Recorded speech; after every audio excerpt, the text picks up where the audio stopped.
Forensic Psychology, Incarceration of Youths in Adult Prisons.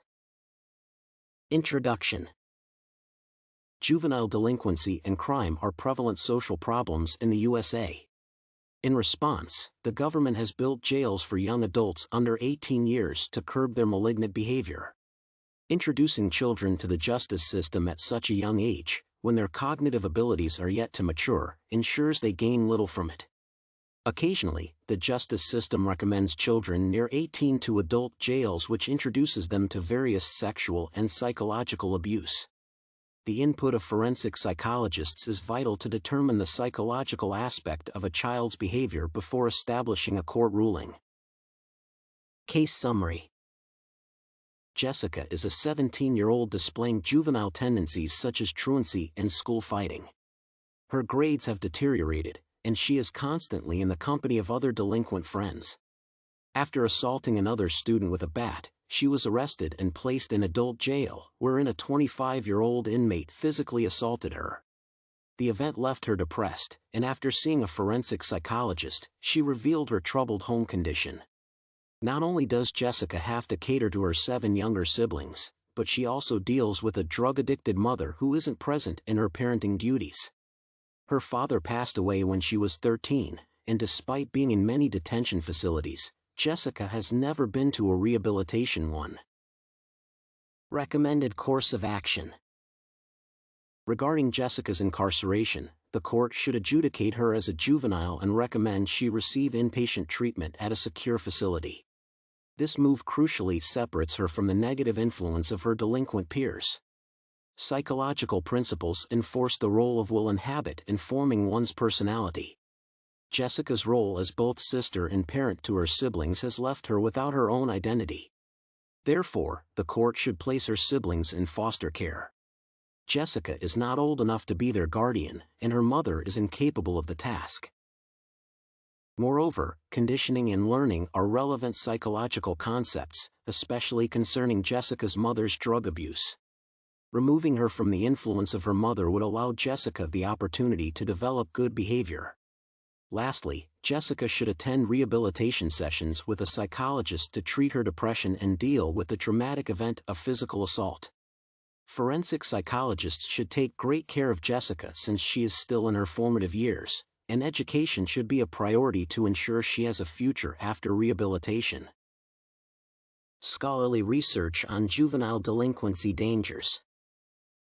The recommended sentencing is the most prudent course of action due to the youth's danger in adult jails and incarceration's impact on their behavior in the community.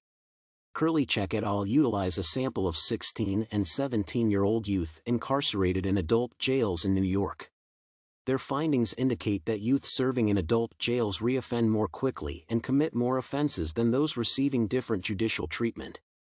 Furthermore, there is a marked improvement in being dubbed a youthful offender rather than having an adult criminal record. The latter impedes employment, and its repercussions are far more reaching into adulthood. Therefore, Jessica should be remanded to a juvenile facility to prevent any developmental and psychological issues that may lead to recidivism. Despite having bad grades, her performance may not prevent her from getting gainful employment in contrast to the barriers a criminal record creates. There has been a marked increase in the number of children in adult jails over the last 2 decades. Youth in adult prisons are at a higher risk of getting assaulted sexually than adults. In some states, 17-year-olds are automatically processed as adults, whereas some states convict youth as adults only regarding some crimes. However, this action damages the youth physically and mentally and compromises public community safety.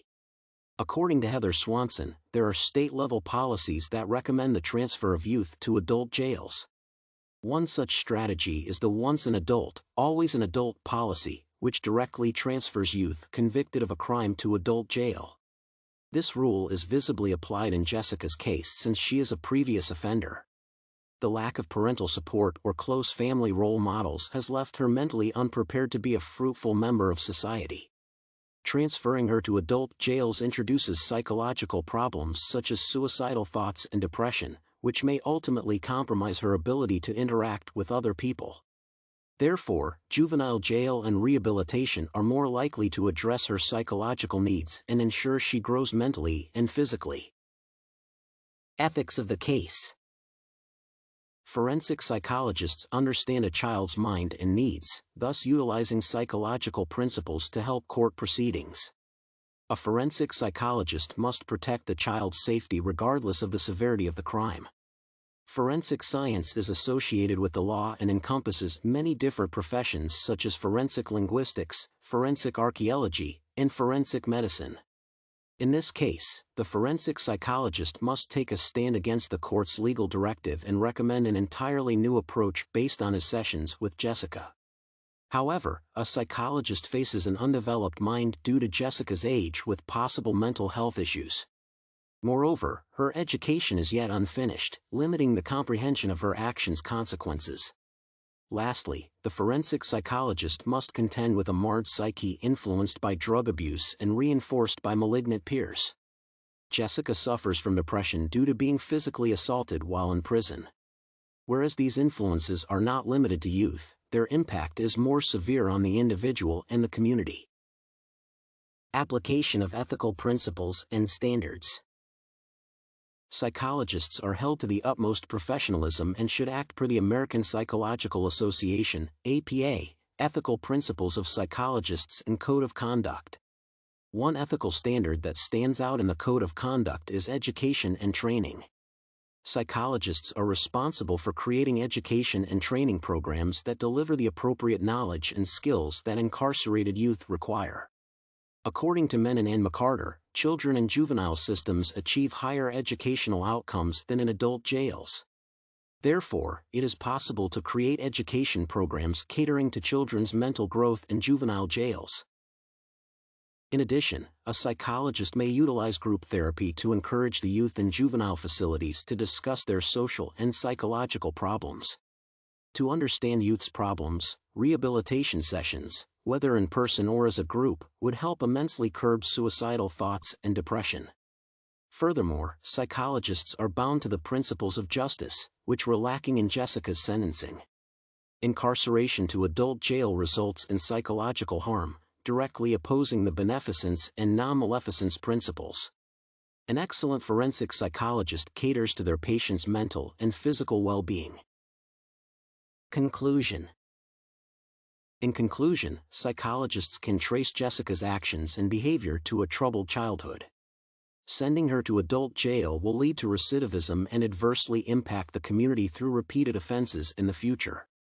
Furthermore, juvenile youth face sexual and physical assault risks in adult prisons, which ultimately impedes the pursuit of their educational goals therein. Using a forensic psychologist improves the process since they know the child's needs. Integrating forensic psychology into the justice system ensures children's safety is upheld under the APA Code of Ethics.